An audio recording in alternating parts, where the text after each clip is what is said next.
ಚಿನ್ನಸ್ವಾಮಿಯಲ್ಲಿ ವಿಧ್ವಂಸ ನಡೀತು. ಕ್ರಿಕೆಟ್ನಲ್ಲಿ ಬ್ಯಾಟಿಂಗ್ನ ಇಷ್ಟಪಡೋರಿಗೆ ಇದೊಂದು ಐ ಫೀಸ್ಟ್ ಅಂತಾನೆ ಹೇಳ್ಬೋದು. ಏನಾಗ್ತಿದೆ, ಯಾಕಾಗ್ತಿದೆ, ಇದೆಲ್ಲ ಸಾಧ್ಯನಾ ಅನ್ನೋ ಯೋಚನೆಗಳು ಬಂದು ಅಂಡ್ ಸ್ವಲ್ಪ ಸಮಯ ಆದಮೇಲೆ ಅವಕ್ಕವೇ ವಾಪಸ್ ಹೋಗಿ ಆಗತ್ತೆ, ಬಂದರೂ ಬರ್ಬೋದು, ಇದೆಲ್ಲ ನಾರ್ಮಲ್ ಅನ್ನೋ ಲೆವೆಲ್ಗೆ ಈ ಎರಡು ಟೀಮ್ಗಳ ಆಟ ಇತ್ತು. ಲಿಟ್ರಲ್ ಆಗಿ ಜೀವನದಲ್ಲಿ ಬೌಲಿಂಗ್ ಅನ್ನೋದೇ ಬೇಡ ಅನ್ನೋ ಲೆವೆಲ್ಗೆ ಹೊಡೆದಿರೋದು.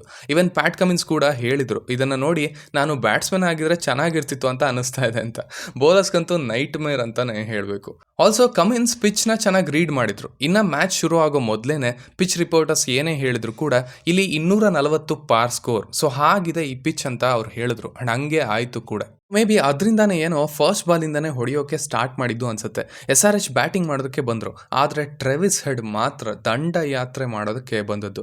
ಅಣ್ತಮ್ಮ ಯಾವುದೋ ಟ್ರಾನ್ಸಲ್ಲಿ ಇದ್ದಂಗೆ ಇದ್ದದ್ದು. ಬೌಲರ್ಸ್ ಯಾರು, ಏನು, ಯಾವ ಬಾಲ್ ಏನೂ ಇಲ್ಲ. ಅಟ್ಲೀಸ್ಟ್ ಒಂದು ಬಾಲ್ ಆದರೂ ಡಿಫೆನ್ಸ್ ಮಾಡೋದು. ಆ ರೀತಿ ಬಾಲ್ಗಳು ಇರಲಿಲ್ಲ, ಅದು ಬೇರೆ ವಿಷಯ. But still at least for the sake of it ಇಲ್ವೇ ಇಲ್ಲ. ಎಲ್ಲ ಬಾಲ್ಗಳನ್ನ ಬೌಂಡ್ರಿ ರೋಪ್ ದಾಟಿಸ್ಬೇಕು ಅಂತಾನೆ ಫಿಕ್ಸ್ ಆಗಿ ಬಂದದ್ದು ಅನ್ಸುತ್ತೆ. ಮಾಡಬೇಕಾಗಿದ್ದು ಒಂದೇ ಡಿಸಿಷನ್, ಲೆಗ್ ಸೈಡ್ ಹೊಡಿಬೇಕಾ ಆಫ್ ಸೈಡ್ ಹೊಡಿಬೇಕಾ ಅನ್ನೋದು. ಅಂಡ್ ಅದು ಕಂಟಿನ್ಯೂ ಆಯಿತು. ಪವರ್ ಪ್ಲೇ ಒಳಗೇನೆ ತಮ್ಮ 50 ಕೂಡ ಕಂಪ್ಲೀಟ್ ಮಾಡ್ಕೊಂಡಿದ್ರು. ಈ ಕಡೆ ಅಭಿಷೇಕ್ ಶರ್ಮಾ ಜಸ್ಟ್ ಆ ಆಟನ ನೋಡ್ತಾ ಇದ್ರು ಅಷ್ಟೇ. ಡುಪ್ಲೆಸಿಸ್ ಮೊದಲಿಗೆ ವಿಲ್ ಜಾಕ್ಸ್ನ ಇಳಿಸಿದ್ರು.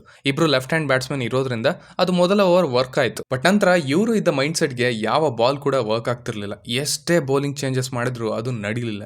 ಸ್ಪೆಲ್ನ ಫಸ್ಟ್ ಬಾಲ್ ಏನೇ ಬೌಂಡ್ರಿಗೆ ಹೋಗ್ತಾ ಇತ್ತು. ಅಫ್ಕೋರ್ಸ್ ಒಬ್ರು ಆಡ್ತಾ ಇದ್ದಾರೆ, ನಾವು ಸುಮ್ಮನಿರೋಣ ಅನ್ನೋ ಮನುಷ್ಯರಲ್ಲ ಇವರು. ಅಭಿಷೇಕ್ ಶರ್ಮಾ ಕೂಡ ಪಾರ್ಟಿನ ಜಾಯ್ನ್ ಆದರು. 22 ಬಾಲಲ್ಲಿ 34 ಹೊಡೆದು ಔಟ್ ಆದರು. ಅಂಡ್ ನಂತರ SRH ಒಂದು ಒಳ್ಳೆ ಮೂವ್ನ ಮಾಡಿದ್ದು.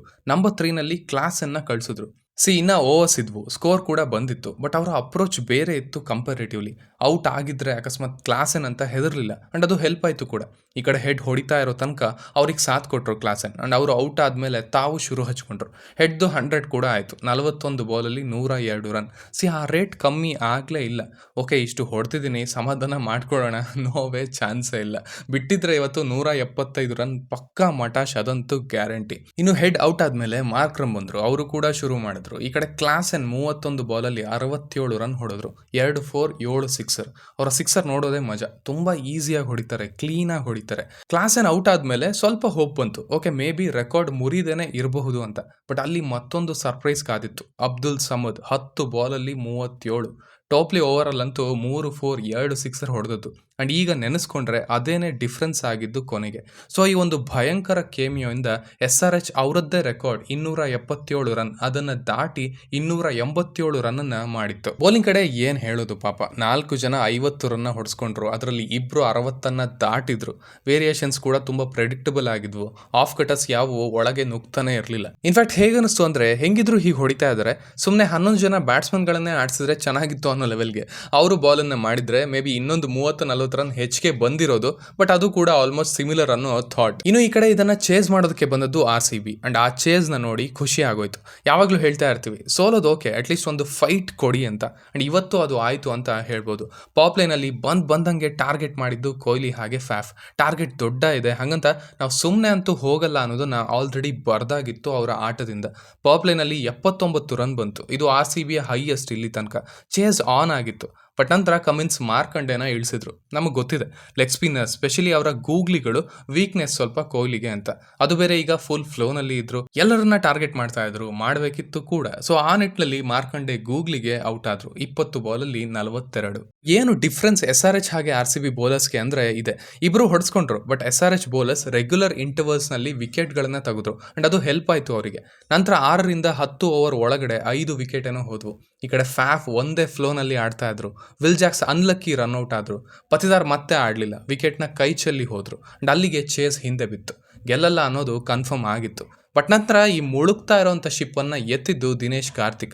ಲಿಟ್ರಲ್ ಆಗಿ ಖುಷಿ ಆಗೋಯ್ತು ನೋಡಿ. ಕಮಿನ್ಸ್ನ ಒಂದು ಕ್ಲೆವರ್ ಮೂವ್ಗೆ ಫ್ಯಾಫ್ ಕೂಡ ಔಟ್ ಆದ್ರು. ಬಟ್ ಈ ಕಡೆ DK ಮಾತ್ರ ಇದೇ ನನ್ನ ಲಾಸ್ಟ್ ಮ್ಯಾಚ್ ಅನ್ನೋ ಥರ ಆಡಿದ್ದು. ಎಲ್ಲ ಥರದ ಶಾಟ್ಸ್ನು ಹೊಡೆದ್ರು, ಎಲ್ಲರಿಗೂ ಹೊಡೆದ್ರು. ಎಲ್ಲೋ ಇದಂಥ ಮ್ಯಾಚ್ನ 23 ಬಾಲಲ್ಲಿ 83 ಬೇಕು ಅನ್ನೋ ಹಾಗೆ ತಂದರು. ಆನಂತರ 12 ಬಾಲಲ್ಲಿ 50+. ಈ ಕಡೆ ಬಾಲ್ ವೇಸ್ಟ್ ಆಗ್ತಾ ಇದ್ರು ಕೂಡ, ಸಪೋರ್ಟ್ ಸಿಗ್ತಾ ಇಲ್ಲ ಅಂದ್ರೂ ಕೂಡ ಅವರು ಮಾತ್ರ ನಿಲ್ಲಿಲ್ಲ. 35 ಬಾಲಲ್ಲಿ 83 ರನ್. ಸೋಲ್ತಾ ಇದೀವಿ ಅನ್ನೋ ಬೇಜಾರನ್ನ ಒಂದಷ್ಟರ ಮಟ್ಟಿಗೆ ಹೋಗಿಸಿ ಕ್ರೌಡ್ನ ಎಂಟರ್ಟೈನ್ ಮಾಡಿದ್ರು ಅಂಡ್ ಅವರಿಗೆ ಸ್ಟ್ಯಾಂಡಿಂಗ್ ಓವೇಷನ್ ಕೂಡ ಸಿಕ್ತು ಕ್ರೌಡ್ ಇಂದ. ಡುಪ್ಲೆಸಿಸ್ 28 ಬಾಲ್ಗೆ 62. ಸೊ ಇವರಿಬ್ಬರ ಕೃಪೆಯಿಂದ ಹಾಗೆ 2 ಕೇಮಿಯೋಗಳಿಂದ RCB 262 ರನ್ ಮಾಡಿತ್ತು ಅಂಡ್ ಚೇಸಿಂಗ್ ಮಾಡ್ತಾ ಇದೇ ಹೈಯೆಸ್ಟ್ ರನ್ ಫೈಟ್ ಇತ್ತು ಅಂಡ್ ಅದೇ ಬೇಕಾಗಿದ್ದು ಫ್ಯಾನ್ಸ್ಗೆ. ಇನ್ನು SRH ಕಡೆ ಆಗ್ಲೇ ಹೇಳಿದ ಹಾಗೆ ಅವರು ವಿಕೆಟ್ಸ್ನ ತೆಗೆದ್ರು ಅಂಡ್ ಅದೇ ಅವರನ್ನ ಉಳಿಸಿದ್ದು ಅಂಡ್ ಆ ಲಾಸ್ಟ್ 2 ಓವರ್ 42 ರನ್ ಏನೋ ಬಂದಿತ್ತು. ಅದು ಕಂಟ್ರೋಲ್ ಆಗಿದ್ರೆ ಮ್ಯಾಚ್ ಇನ್ನ ಹತ್ರ ಬಂದಿರೋದು. ಭುವಿ 60 ರನ್ನ ಹೊಡೆಸ್ಕೊಂಡ್ರು, ಕಮಿನ್ಸ್ 3 ವಿಕೆಟ್ನ ಪಡ್ಕೊಂಡ್ರು. SRH 25 ರನ್ಗಳಿಂದ ಈ ಮ್ಯಾಚ್ ಅನ್ನ ಗೆದ್ದು ತನ್ನ 4ನೇ ಸ್ಥಾನವನ್ನ ಭದ್ರ ಮಾಡ್ಕೊಂಡಿದ್ದಾರೆ. ಅಂಡ್ ಡೆಫಿನೆಟ್ಲಿ ಅವರ ಅಪ್ರೋಚ್ ನಲ್ಲಿ ಒಂದು ಸಿಗ್ನಲ್ ನ ಪಾಸ್ ಮಾಡ್ತಾ ಇದ್ದಾರೆ ಎಲ್ಲ ಟೀಮ್ಗಳಿಗೆ, T20ನ ಹೀಗೆ ಆಡಬೇಕು ಅಂತ. ಅಂಡ್ ಅದರಿಂದಾನೇ ಬೇರೆ ಟೀಮ್ಗಳನ್ನ ಪುಷ್ ಮಾಡ್ತಾ ಇದ್ದಾರೆ ಕೂಡ. ಬಿಕಾಸ್ ಈ ಟಾರ್ಗೆಟ್ ಇಲ್ಲ ಅಂದಿದ್ರೆ ಮುಂಬೈ ಆಗಲಿ ಅಥವಾ RCBನೇ ಆಗಲಿ ಈ ಲೆವೆಲ್ಗೆ ಅದನ್ನ ಚೇಸ್ ಮಾಡ್ತಿರ್ಲಿಲ್ಲ ಅಂಡ್ ಆ ಸ್ಕೋರ್ಗಳನ್ನ ನಾವು ನೋಡ್ತಾನೆ ಇರಲಿಲ್ಲ. ಸೊ ಒಂದು ಡಿಫ್ರೆಂಟ್ ಹಾಗೇನೆ ಇನ್ಫ್ಲೂಯೆನ್ಷಿಯಲ್ SRH ಇದು ಅಂತ ಹೇಳ್ಬೋದು. ಈ ಕಡೆ RCB 7ರಲ್ಲಿ 6 ಸೋತು ಕೊನೆಯ ಸ್ಥಾನದಲ್ಲಿ ಭದ್ರವಾಗಿ ಇದೆ ಅಂಡ್ ಯಾರು ಅಲ್ಲಾಡ್ಸೋದಕ್ಕೆ ಆಗೋದಿಲ್ಲ ಅವರನ್ನ ಅಲ್ಲಿಂದ. ಸೊ ಇಷ್ಟು ನನ್ನ ರಿವ್ಯೂ ಆಗಿತ್ತು ಈ ಮ್ಯಾಚ್ನ ಬಗ್ಗೆ. ಇನ್ನು ನಿಮಗೆ ಏನಾದರೂ ಹೇಳೋಕ್ಕಿದ್ರೆ ಅದನ್ನ ಖಂಡಿತ ಕೆಳಗಡೆ ತಿಳಿಸಿ. ಆಸ್ ಯೂಶುವಲ್ ಸಿಗ್ತಾ ಇರೋಣ.